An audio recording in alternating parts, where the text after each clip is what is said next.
What is the biggest story that you ever broke? That one, it probably, well, not probably. I don't know what the close second is, Mark. I've had some good stories, but number one is going to be is Dwight Howard when he decided to sign with Houston a few summers ago. Wow. You know, Wow. that one, that was a big one, just because people didn't know. You know, people thought he might go back to L.A. because they could have given him that fifth year. And there was a lot of money Mhm. involved that he left on the table because the Rockets could only give him 4 years. And Yeah. during free agency at that time, you know, that was the biggest story. So it's like you had every premier NBA writer in the country trying to go for the same story. So, Yeah. and not only that, this one was different because I got it. I was confident in the person who gave it to me. It was extremely close to the situation as far as the information coming from the Dwight side.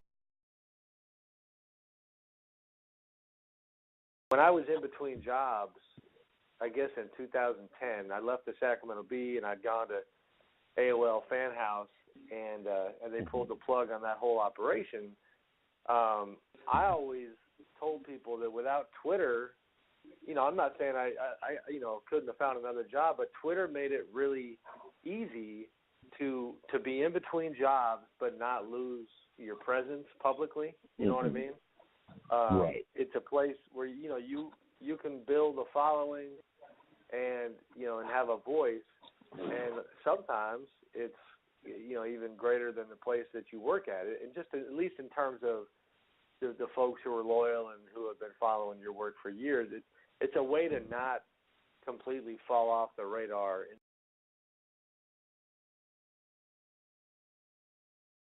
I've always felt like the fans and the readers, they especially these days, they can watch the game and they can see what the guys say in the locker room, and they can see most of it. But I think part of our job is to pull that curtain back even more and share stuff with the fans that they don't know.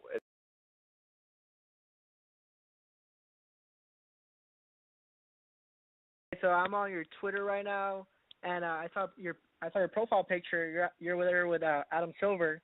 I was just wanted to see what you guys were talking about, where it was, how was that interaction with him, stuff like that. Sure. No, good question. So that was a charity event in Oakland during the finals last year.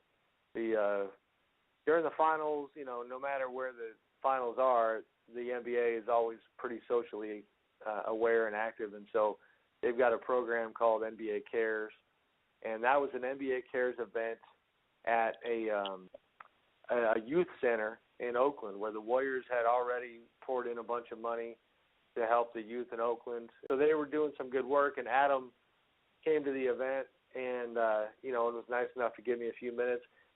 I know one of the topics that we discussed in that conversation was Michelle Roberts, the union executive director for the Players Union, had just started having conversations with Adam about a new collective bargaining agreement that they're still discussing and trying to get done in the next 8 months or so. And I remember he and I kind of talking about that relationship with the head of the Players Union and how that was going.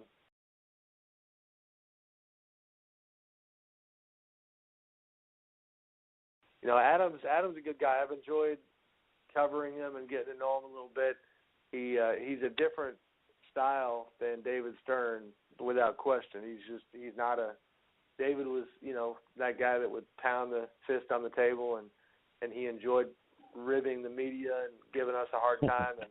And Adam, it sounds funny to say he's got a sweetness to him. I mean, he's a bulldog and he's a smart lawyer and a pretty sharp guy, but he, in terms of his personality, he's just a very affable, likable guy.